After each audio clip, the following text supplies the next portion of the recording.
لا إله إلا الله لا إله لا إله إلا الله لا إله আইরে কত সুন্দরী মদিনা কেমনে যাব জানি না আইরে কত সুন্দর আহা কেমনে যাব জানি না আইরে দয়া করো দয়াল আল্লাহ দয়া করো দয়াল আল্লাহ নসিব করো মদিনা লা ইলাহা ইল্লাল্লাহ লা ইলাহা ইল্লাল্লাহ লা ইলাহা আইরে নামাজ রোজা ছাইরো না মা বাবাকে ভুলিল না আইরে নামাজ রোজা ছাইরো না মা বাবাকে ভুলিল না হায়রে জান্নাত বাসী হইতে চাইলে জান্নাত বাসী হইতে চাইলে প্রাণ ভরে করো সাধনা লা ইলাহা ইল্লাল্লাহ লা ইলাহা লা ইলাহা ইল্লাল্লাহ মুহাম্মাদুর রাসূলুল্লাহ সাল্লাল্লাহু আলাইহি ওয়াসাল্লাম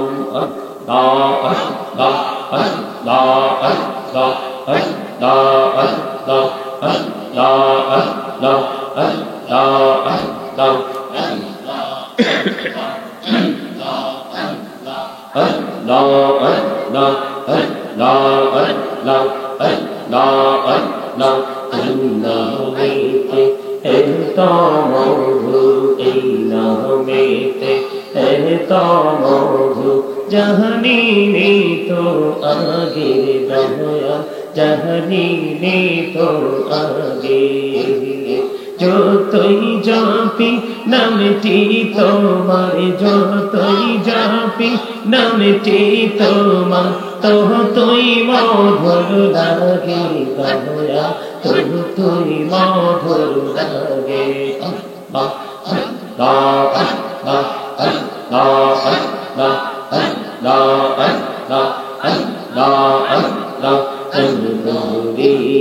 तकरे बंदा तने पौड़िया डके है तने पौड़िया डकरे बंदा तने पौड़िया अरे प्राण बढ़िया डकने रे बंदा प्राण बढ़िया डकने रे बंदा गहना करबो महा आहा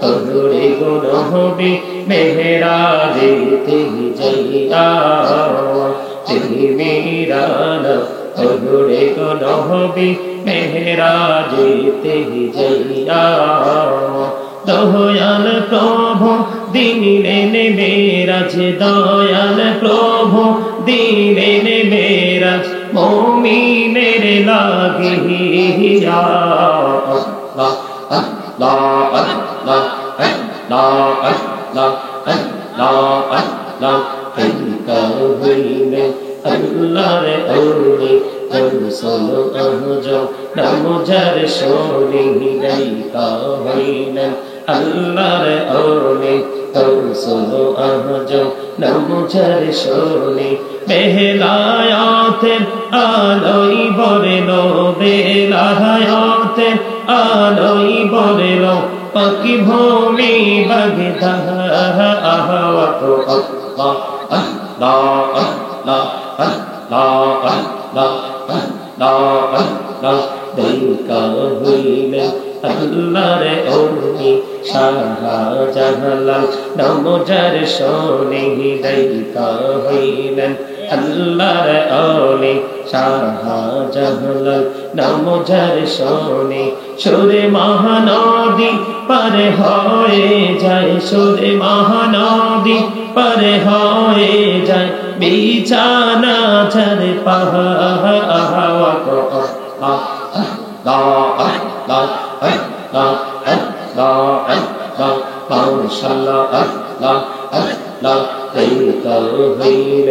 আল্লাহর ওলি আমানত শাহ নাম যার শোনে রহমান দিয়ে বানায় নৌকা, রহমান দিয়ে বানায় নৌকা, শুই না হয়া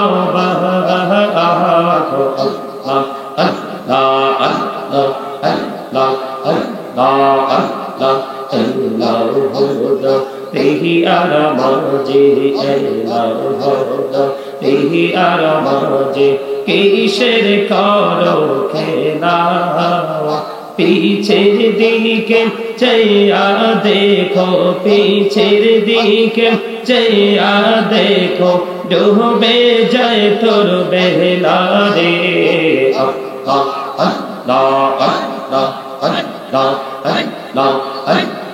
জীবন দেহিয়া করছে রে গোনা, জীবন দেহিয়া করছে রে গোনা, ক্ষমা করে দাও রে দয়া, ক্ষমা করে দাও। এরে গোনা গলেন ক্ষমা করিয়া, গোনা গলেন ক্ষমা করিয়া, কবুল করে নাও রে দয়া, কবুল করে নাও।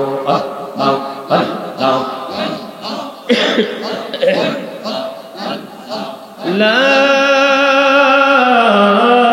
ইলাহা ইল্লাল্লাহ মুহাম্মাদুর রাসূলুল্লাহ সাল্লাল্লাহু আলাইহি ওয়াসাল্লাম। সম্মানিত উপস্থিত উলামায়ে কেরাম, আপনার আমার এই দেহটা আসল নয়। এই দেহটার নাম আল্লাহ কোরআনে কখনো বলেছেন ইয়া আইয়ুহান নাস, আবার কখনো বলেছেন ইয়া আইয়ুহাল ইনসান। আমরা বাঙালি বাংলা ভাষায় বলি মানুষ, ইংলিশে কখনো বলা হয় ম্যান, আবার কখনো বলা হয় পারসন। এটা হলো মাথা থেকে পা পর্যন্ত এই চামড়াটার নাম, সংক্ষিপ্ত বিবরণ। এই চামড়াটার ভিতরে আর একটা মানুষ আছে, এটা হলো একটা মানুষ। এটা কি একটা মানুষ, এটার ভিতরে আরেকটা মানুষ আছে। সেই মানুষটার নাম আল্লাহ কোরআনে রেখেছেন রূহ। ইংলিশ এটাকে বলা হয় সোল, বাংলাতে বলা হয় আত্মা। সে the soul is the word of my lord, ওলির রূহ মিন আমরি রব্বি। First tense, present tense, future tense, অতীত, বর্তমান, ভবিষ্যৎ। একদিন আমরা ছিলাম না, আজকে আছি, আরেকদিন আমরা থাকবো না। সম্মানিত উপস্থিতি, থাকা এবং না থাকার মধ্যে একটাই পার্থক্য, যতক্ষণ পর্যন্ত আপনার আমার এই দেহের মধ্যে প্রাণ ফাঁকি থাকবে, রূহটা থাকবে, আত্মাটা থাকবে, সোলটা থাকবে, ততক্ষণ কিন্তু আপনি আমি মানুষ। কিন্তু যখন এই দেহ থেকে পাখিটা উড়াল দিবে, অজানা গন্তব্যের দিকে রওনা হয়ে যাবে, এই তখন কিন্তু আপনি আমি কি হয়ে যাব? মৃত হয়ে যাব। নামের আগে মরহুম শব্দ যুক্ত হয়ে যাবে। যখন আমার দেহ থেকে পাখি আউট হয়ে যাবে, তখন আই এম এ ড্যাড। যখন আপনাদের দেহ থেকে পাখি উড়াল দিবে, তখন ইউ আর ড্যাড। আপনি আমি আমরা সবাই মৃত। ঠিক কিনা বলেন? কিসের রং তামাশা নিয়ে মেতে আছেন? হাট বাজার দোকান সৌমনি নিয়ে ব্যস্ত আছেন, রং তামাশা নিয়ে ব্যস্ত আছেন। আল্লাহ রাসূলকে ভুলে গেছেন, ইসলামের বিধানকে ভুলে গেছেন। Islam is not only a religion but also complete code of life. পরিপূর্ণ এবং পূর্ণাঙ্গ জীবন ব্যবস্থা একমাত্র ইসলামে। কারণ ইন্নাদ দীনা ইনদাল্লাহিল ইসলাম, ইসলাম হলো আল্লাহর মনোনীত ধর্ম। ঠিক কিনা বলেন? ইসলাম কার ধর্ম? কথা বলতে পারেন না? জি বলতে পারেন না? কৃপণকে আল্লাহ পছন্দ করেন না। আপনার আওয়াজ দিতে হবে, মাঝে মাঝে একটু সাড়া দিতে হবে। আপনারা কথা না বললে কৃপণ বলে, হুজুর নৌ, আমরা তো কৃপণ নই। তাহলে কি বলবো? আপনারা অহংকারী। আল্লাহ ডাজন্ট লাইক দ্য প্রাউড। আল্লাহ অহংকারীকে পছন্দ করেন না। কারণ অহংকার আল্লাহর কুদরতি গায়ের চাদর, এই চাদর ধরে যে টান দিবে তার ঠিকানা হবে জাহান্নাম। কথা বলেন আর জোরে। আমার কোনো টেনশন নেই, আমার সামনে হাজার হাজার মানুষ থাকতে হবে, লক্ষ লক্ষ মানুষ থাকতে হবে, এই কন্ডিশনে আলোচনা করতে হবে, তো এইরকম কোনো কন্ডিশন আমার কাছে নেই। কারণ আমার দরকার হাজার হাজার মানুষ থাকলে তো ভালো, না থাকলেও কোনো সমস্যা নেই। তবে আমার 2-4 জন প্রেমিক হলেই এনাফ। কারণ খাবারে লবণ না থাকলে যেমন খাবার মজা হয় না, খাবার খাওয়ার উপযোগী হয় না, ঠিক তেমনি অন্তরে প্রেম না থাকলে কখনোই আপনার কাছে আমল মজা লাগবে না। তা আপনি আমল করার আগে আপনাকে প্রেমের ট্রেনিং নিতে হবে। প্রেমটা কেমন ভাবে করতে হবে, ভালোবাসার বন্ধন কেমন করে আপনাকে তৈরি করতে হবে, সেই দিকে একটু আপনাকে ঢুকতে হবে, আমাকে ঢুকতে হবে। সম্মানিত উপস্থিতি, সিরিয়া এবং তুরস্কের দিকে নজর দিয়ে দেখেন, বিভিন্ন দেশ থেকে উদ্ধার কর্মীরা এসেছিল তাদেরকে উদ্ধার করার জন্য, কিন্তু বাংলাদেশের সেনারা যখন তুরস্কে কদম দিল তখন তারা প্রেস ব্রিফিং করেছে, আমি সেটা শুনেছি। তারা বলেছেন যে কেমন করে উদ্ধার কাজ অব্যাহত রাখবো, লাশের দুর্গন্ধে সেখানে টিকে থাকাই মুশকিল। এরা কি কোনো মুসলমান না? এরা কি হিন্দু, খ্রিস্টান, বৌদ্ধ, ইহুদি, নাসারা নাকি মুসলমান? এই আসমানি যে গজব, এই গজবের সবচেয়ে বড় ভয়ঙ্কর ঝুঁকিতে বাংলাদেশ, এড়িয়ে যাওয়ার কোনো সুযোগ নেই। সম্মানিত উপস্থিতি, আপনি নিজেকে অনেক বেশি পাওয়ারফুল পারসন মনে করেন, আপনি মনে করেন আমার চেয়ে বড় আর কেউ নেই, আমি সবচেয়ে বড় ক্ষমতাধর, সবচেয়ে বড় ক্ষমতাবান। নও, আল্লাহু খায়রুল মাকিরিন, শ্রেষ্ঠ ক্ষমতা, শ্রেষ্ঠ কৌশলের মালিক হলো আমার আল্লাহ। ঠিক কিনা বলেন? আর জোরে। আপনাকে আমাকে সৃষ্টি করেছেন আল্লাহ। এই সৃষ্টি করার পরে এত সুন্দর পৃথিবী আমাদের জন্য ওপেন করে দিয়েছে। এই পৃথিবীতে যত প্রাণী আছে, কীট পতঙ্গ আছে, সব কিছু আপনার আমার সুবিধার জন্য আল্লাহ রাব্বুল আলামিন দিয়ে দিয়েছে। তারপরেও কিন্তু আমরা 24 ঘন্টার মধ্যে 2 বার আলহামদুলিল্লাহ বলতে পারি না। কথা বলেন না কেন? পারি। কারণ খাবার খেতে গেলে বিসমিল্লাহ বলে যাই, কারণ আই এম ভেরি টায়ার্ড, কারণ আমি এত বেশি দুর্বল, এত বেশি উইক, আমি বিসমিল্লাহ বলার সময় পাই না। আমি যখন খাবার খেতে বসি, খেতে খেতে খেতে খেতে এত বেশি খেয়েছি, তখন কিন্তু আমি আলহামদুলিল্লাহ বলতে পারি না, কারণ আই এম ভেরি রিল্যাক্স। কথা বলেন না কেন? আমরা হচ্ছি সেই ধরনের মুসলমান। আমরা কোন ধরনের মুসলমান? সম্মানিত উপস্থিতি, এখনো সময় আছে, এখনো সময় আছে আমাদেরকে হেদায়াত প্রাপ্ত হওয়ার, এখনো সময় আছে আল্লাহকে পাওয়ার। শয়তান চ্যালেঞ্জ ছড়ে দিয়েছে, ওই পর্যন্ত বান্দাকে শয়তান ধোঁকা দিতে থাকবে যেই পর্যন্ত বান্দার দেহে প্রাণ থাকবে। আল্লাহ রাব্বুল আলামিনও চ্যালেঞ্জ ছড়ে দিয়েছে, শয়তান আমি আমার বান্দাকে ওই পর্যন্ত ক্ষমা করতে থাকবো যেই পর্যন্ত আমার বান্দা আমার কাছে তওবা করতে থাকবে। জোরে জোরে বলেন সুবহানাল্লাহ। আল্লাহর হাবিব সরকার মদিনা, ইমামুল মুরসালিন, রাহমাতাল লিল আলামিন, যাকে আল্লাহ রাব্বুল আলামিন নাম বলেছেন হাবিবুল্লাহ, আল্লাহর প্রিয় হাবিব, হাবিবুল্লাহর পবিত্র জবান মোবারক থেকে তিনি বলে দিয়েছেন, কেউ যদি আল্লাহকে ভয় করে, কেউ যদি আল্লাহকে ভয় করে, পরকালের কথা চিন্তা করে, মাছির মাথার সমপরিমাণ এক ফোঁটা চোখের পানি যদি তার চক্ষু থেকে ফালাতে পারে, তাহলে তার জন্য জাহান্নামের আগুনটা হারাম হয়ে যাবে। আর জোরে বলেন না সুবহানাল্লাহ। আর একটু মহাব্বতে সুবহানাল্লাহ বলতে পারেন না? সুবহানাল্লাহ তো আল্লাহর জিকির। সুবহানাল্লাহ কি? আল্লাহর জিকির। আল্লাহ রাব্বুল আলামিন বলে দিয়েছেন, ফাযকুরুনি আযকুরুকুম। আল্লাহ বলেছেন, remember me then I will remember you. তোমরা আমাকে স্মরণ করো, আমি তোমাদেরকে স্মরণ করব। জিকির মানে কি? এদিক দিয়ে হাদিস শরীফের মধ্যে এসেছে, আমার রাসূল বলেছেন, তোমরা যখন জান্নাতের বাগানে আসা যাওয়া করো তখন ওখান থেকে কিছু ফল খেয়ে নিও। ইয়া রাসূলুল্লাহ, জান্নাতের বাগানের ফলটা কি? আমার নবী বলেছেন, আল্লাহর জিকির। জোরে জোরে বলেন না সুবহানাল্লাহ। সুবহানাল্লাহ, আলহামদুলিল্লাহ, আল্লাহু আকবার, লা ইলাহা ইল্লাল্লাহ। সৎ কাজের আদেশ দেওয়া, অসৎ কাজের জন্য নিষেধ করা, আল্লাহ রাব্বুল আলামিনকে পাওয়ার জন্য কখনো কখনো কোনো কিছুকে ঘৃণা করা, আবার কোনো কিছুকে ভালোবাসা, কোনো মানুষকে ঘৃণা করা, কোনো মানুষকে ভালোবাসা, কোনো প্লেসকে তুমি ভালোবাসবে, আবার কোনো প্লেসকে তুমি ঘৃণা করবে। কারণ হুব্বা ফিল্লাহ ওয়াল বুগদা ফিল্লাহ, love for Allah and hate for Allah. ভালোবাসা আল্লাহর জন্য এবং কাউকে ঘৃণাও করবে আল্লাহর জন্য। ঠিক কিনা বলেন? কিছু কিছু মুহূর্ত, কিছু কিছু জায়গাকে ঘৃণা করো, কিছু কিছু জায়গাকে ভালোবাসবো। আল্লাহ রাব্বুল আলামিন আমাদের উপর রাজি হয়ে যাবে। জোরে বলেন না সুবহানাল্লাহ। যেটা আমি বলতে চেয়েছিলাম, আল্লাহ রাব্বুল আলামিন বলেছেন, ইয়া আইয়ুহাল্লাযীনা আমানু যিকুরুল্লাহা যিকরান কাসীরা ওয়াসাব্বিহুহু বুকরাতাও ওয়াসীলা। আল্লাহ ঈমানদারদেরকে ডাক দিয়ে বলেছেন, ঈমানদাররা তোমরা বেশি বেশি করে আমার স্মরণ করো, সকাল তো সন্ধ্যা আমার পবিত্রতা বর্ণনা করো, ঘোষণা করো। জোরে জোরে করো সুবহানাল্লাহ। আর জোরে সুবহানাল্লাহ। আল্লাহর দোহাই লাগে কৃপণতা মুক্ত হন। আল্লাহর দোহাই লাগে কৃপণতা মুক্ত হন। যেখানে নবীর দরুদ হয়, আল্লাহর জিকির হয়, এই মজলিসে যার জবানটা বন্ধ থাকে তার চেয়ে বড় কৃপণ আর কেউ হতে পারে না। কৃপণের দান, সাদকা, নামাজ, রোজা কোনো কিছু আল্লাহ কবুল করে না। আর অহংকারীর কথা কি বলবো? অহংকারীকে হাদিস শরীফের মধ্যে এসেছে আল্লাহ রাব্বুল আলামিন কিয়ামতের দিন ছোট্ট ছোট্ট পিপিলিকার মতো করে তৈরি করবে। কিসের মতো? ছোট্ট ছোট্ট পিপিলিকার মতো করবে। চতুর্দিক দিয়ে অপমান তাদেরকে ঘেরাও করে ফেলবে। বাউলাস নামক জাহান্নামের দিকে তাদেরকে টেনে হেসড়ে নিয়ে যাওয়া হবে। এজন্য বলছি অহংকার থেকে মুক্ত হয়ে যান, কারণ অহংকার আপনার আমার সাজে না। কারণ কতদিন বাঁচবো, কতক্ষণ বাঁচবো, কতটুকু সময় পৃথিবীতে দিব, সেই খবর আমাদের কাছে নাই, একমাত্র আছে কার কাছে? তাহলে কিসের অহংকার? দেহের মধ্যে পাখি আছে তো আমি আছি, পাখি নাই তো আমিও। কিসের ভাব, কিসের অহংকার, কিসের আত্মগরিমা? নিজেকে একেবারে মনে করেন যে আই এম এ জিরো, আমি কিছুই নয়, এখান থেকে হিরো হয়ে যেতে পারবেন। আর যদি মনে করেন আই এম এ হিরো, তাহলে এখান থেকে আপনাকে জিরো হয়ে বের হয়ে যেতে পারবে। কারণ আগুন যেমনি পাহাড় পরিমাণ লাকড়িকে পুড়িয়ে ছাই করে দেয়, নিশ্চিহ্ন করে দেয়, ঠিক মানুষের পাহাড় পরিমাণ আমলকে অহংকার পুড়িয়ে ছাই করে দেয়। জোরে জোরে বলেন না নাউজুবিল্লাহ, আর জোরে বলেন নাউজুবিল্লাহ। আরেকটু মহব্বতে যেটা বলতে চেয়েছিলাম, আল্লাহ কোন হিন্দু, কোন খ্রিস্টান, কোন বৌদ্ধ, কোন ইহুদি, কোন নাসারাকে আল্লাহ ডাক দেনি। আল্লাহ বলেছেন ইয়া আইয়ুহাল্লাযীনা আমানু, আল্লাহ ইমানদারদেরকে ডাক দিয়েছেন। কাদেরকে? আল্লাহ বলেছেন তোমরা বেশি বেশি করে আমার স্মরণ করো, সকাল তো সন্ধ্যা আমার পবিত্রতা ঘোষণা করো। এখন স্মরণটা কেমন করে করবো? ফাযকুরুল্লাহ কিয়ামা, দাঁড়িয়ে জিকির করো, ওয়া কুউদা, বসে জিকির করো, ওয়া আলা যুনুবিকুম, শুয়ে শুয়ে জিকির করো। জোরে জোরে বলেন না সুবহানাল্লাহ, আর জোরে বন্ধুরে আমার। হযরতে আব্দুল্লাহ ইবনে বসুর রাদিয়াল্লাহু তাআলা আনহু থেকে হাদিসখানা বর্ণিত।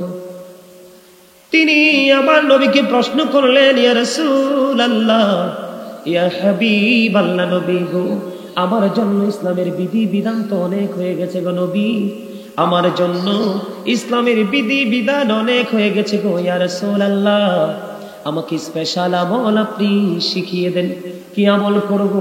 তখন আমার নবী জানিয়ে দিলেন, তুমি আল্লাহর জিকির করে তোমার জিহ্বাটাকে সিক্ত করো। জিকিরের পাওয়ার, জিকিরের মর্যাদা। এই যে গোমরা হয়ে বসে আছেন, গোমরামুখী মানুষ বেশি হার্ট অ্যাটাক করে মারা যায়। কি করে যায়? হার্ট অ্যাটাক করে মারা যায়।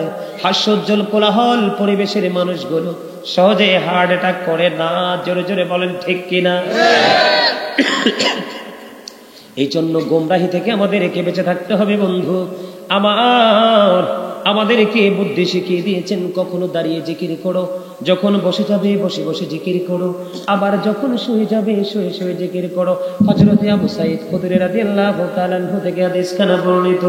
আমার নবী, আপনার নবী, দু জাহানের বাদশা নবী জানিয়ে দিয়েছে, রে আমার উম্মত, পৃথিবীর বুকে তোমরা যখন জিকির করো গো, এমন ভাবে তোমরা জিকির করো, তোমাদেরকে দেখলে লোকে যেন বলে তোমরা পাগল হয়ে গেছো। তার মানে পাগলের মতো জিকির করো, আল্লাহর সাথে প্রেমের ডুরি তোমরা লাগিয়ে দাও। কারণ বন্ধু, পৃথিবী থেকে তখন তুমি চলে যাবে, এই পৃথিবীতে তুমি একটা ফরমালিটি দিয়ে দিয়েছেন আল্লাহ। মা বাবা, দাদা দাদি, নানা নানি, চাচি জেঠি, খালা, ফুফু, আত্মীয় স্বজন, রিলেটিভ পার্সন গুলো দিয়েছে তোমাকে দুনিয়াতে স্বাচ্ছন্দ্যে থাকার জন্য, বিলাসবহুল ভাবে জীবন যাপন করার জন্য। তুমি যেন মানসিক রোগী না হও, মানসিক ভাবে যেন ভেঙ্গে না পড়ো। আপন স্বজন তোমাকে বিছানার মতো বিছিয়ে দিয়েছেন আমার আল্লাহ। কিন্তু যেদিন এই পৃথিবীতে তুমি আসনি, সেদিন ছিলে তুমি আল্লাহর জিম্মায়। আবার যখন এই দেহ থেকে পাখিটা বের হয়ে যাবে, আবার তোমাকে যেতে হবে আল্লাহর জিম্মায় এবং নবীর জিম্মায়। ও বন্ধু, যদি জান্নাতি হও, আল্লাহর পেয়ারা মাহবুব বান্দা যদি হতে পারো, সশরীরে আল্লাহর সাথে তোমার দিদার হয়ে যাবে। এই জন্য বলছি রে এ শাহরাস্তির মানুষ, এই কিসের কথা আপনাদের কানে কানে কথা, এই জন্য ঠোঁটে ঠোঁটে ঠোঁট লাগাইয়া কথা, এটা আমার মোটেও পছন্দ না। এটা একটা ক্লাস। কি বলেন হুজুর? এটা কি? আমি একজন টিচার এই মুহূর্তে। আপনাদের বয়স 80 হোক, 90 হোক, 100 হোক, সেটা আমার দেখার বিষয় না। আমার দেখার বিষয় হচ্ছে আপনারা সবাই এখন আমার স্টুডেন্ট। সবাই কি কথা বলেন না কেন? এই যে আমার মুরব্বী, উনি আমার বাবার বয়সী, উনি আমার বাবার বয়সী। এই যে মুরব্বীরা ম্যাক্সিমামই আমার বাবার বয়সী, কিন্তু এই মুহূর্তে আপনারা আমার ছাত্র, স্টুডেন্ট। এটা মনে করে যদি বসতে পারেন তাহলে অনেক কিছু নিয়ে যেতে পারবেন। আর যদি মনে করেন ছোট্ট পিচ্ছি একটা বইছি আমরা ওয়াজ করে শোনায়, তাইলে বইসা লাভ নাই। কথা বলেন? আলোচনা শুনতে আগ্রহী তো? দেখা হবে কার সাথে? মালিকের সাথে মালিক বড় ভালোবেসে আমাদেরকে বন্ধু সৃষ্টি করেছে, তোমরা জানো না? সূরা ফিতর খুলে দেখো, আল্লাহ বলেছেন ফি আই সূরাতিন মা শাআ রাক্কাবাক। Allah created the mind. আল্লাহ বলেছেন আল্লাহর মন মতো করে আমাদেরকে গঠন করেছেন, সৃষ্টি করেছেন। সূরা ৩ খুলে দেখেন ৩০ পারায়, লাকাদ খালাকনাল ইনসানা ফি আহসানি তাকবীর। ইংলিশে যেটাকে বলা হয় বিউটিফুল শেপ। মানুষ এত সুন্দর করে আমার আল্লাহ সৃষ্টি করেছেন। আমাদের দুই চক্ষু দুই আঁখি মেলে যখন পৃথিবীর দিকে তাকাই, স্টেজের দিকে তাকালে একরকম সৌন্দর্য, ওই যে বিল্ডিং গুলোর দিকে তাকালে একরকম সৌন্দর্য, ওই দিকে ওই যে দোলনাগুলোর দিকে তাকাইলে একরকম সৌন্দর্য। এই যে বাজার, আমরা সরষাক বাজার এসেছি, সেটার ডিজাইন একরকম সৌন্দর্য। পৃথিবী এত সুন্দর, পৃথিবী এত ডিজাইনেবল, পৃথিবী এত কোলাহল। আপনি মানুষ পৃথিবীকে বলেন জমিন তুমি তো অনেক সুন্দর, জমিন সঙ্গে সঙ্গে পাল্টা জবাব দিয়ে দেবে, নো, আমার চাইতে তুমি বেশি সুন্দর, কারণ আমি জমিন সৃষ্টি হয়েছি তোমাদের জন্য। ঠিক কিনা? আকাশের দিকে আপনি তাকিয়ে দেখেন, সকালে একরকম রূপ, দুপুরে একরকম রূপ, বিকেলে গধূলি বেলায় আরেক রকম রূপ। সূর্য যখন পূর্ব আকাশে ওঠে এত গ্লেজ থাকে, এত নূর, এত আলো থাকে রে। সূর্যের দিকে তাকালে বন্ধু রঙের কোনো শেষ নাই, আকাশের দিকে তাকালে কালারের কোনো শেষ নাই। আপনি আকাশকে একটা ডাক দিয়ে বলেন, আসমান তুমি তো অত্যন্ত সুন্দর, এত সুন্দর যা দেখলে আমার চক্ষু শীতল হয়ে যায়। এই আসমান সঙ্গে সঙ্গে জবাব দিবে, রে মানুষ আমার চাইতেও তো তুমি সুন্দর, কারণ আমি আসমানেরও জন্ম হয়েছে তোমাদের জন্য। চাঁদকে প্রশ্ন করেন, চাঁদ পাল্টা জবাব দিবে যে আমার জন্ম হয়েছে তোমাদের জন্য, কারণ এক একটা চাঁদের সাথে এক একটা আমল সম্পৃক্ত, এক একটা চাঁদের সাথে এক একটা মাসের সাথে পৃথিবীর এক একটা ডিজাইনের সম্পর্ক। ঠিক কিনা বলে? চাঁদকে প্রশ্ন করেন, সূর্যকে প্রশ্ন করেন, চন্দ্র সূর্য তারকাকে প্রশ্ন করেন, সবাই উত্তর দিবে আমাদের চাইতে তোমরা সুন্দর, কারণ এই সৃষ্টির শ্রেষ্ঠ হলো মানুষ। এই মানুষের মধ্যে সবচেয়ে বড় শ্রেষ্ঠ হলো ইমানদারেরা। কারা? আল্লাহর জিকির করবেন, নবীর সাথে প্রেমের ডুরি লাগাবেন। আল্লাহ বলেছেন আল্লাযীনা আমানু, যারা ঈমান এনেছে, ওয়া কানু ইয়াত্তাকুন, এবং তাকওয়া অবলম্বন করেছে। আল্লাহ বলেছেন লাহুমুল বুশরা, তাদের জন্য সুসংবাদ, ফিল হায়াতিদ দুনিয়া, দুনিয়ার জীবনে, ও ফিল আখিরা, এবং পরকালের জীবনে। এখানে কিন্তু দুইটা বিষয় অত্যন্ত বোঝার এবং শিক্ষণীয়। আল্লাহ প্রথম বলেছেন যারা ঈমান এনেছে, এরপরে বলেছেন যারা আল্লাহকে ভয় করেছে। আল্লাহ বলেছেন ইত্তাকুল্লাহ, ইউ ফিয়ার মি, তোমরা আমাকে ভয় করো। ঈমান আনার পরে তোমরা আমাকে ভয় করো। তাহলে আল্লাহ রাব্বুল আলামিন বলে দিয়েছেন লাহুমুল বুশরা, তাদের জন্য সুসংবাদ, ফিল হায়াতিদ দুনিয়া, দুনিয়ার জীবনে, ও ফিল আখিরা, এবং পরকালের জীবনে। জোরে জোরে সুবহানাল্লাহ।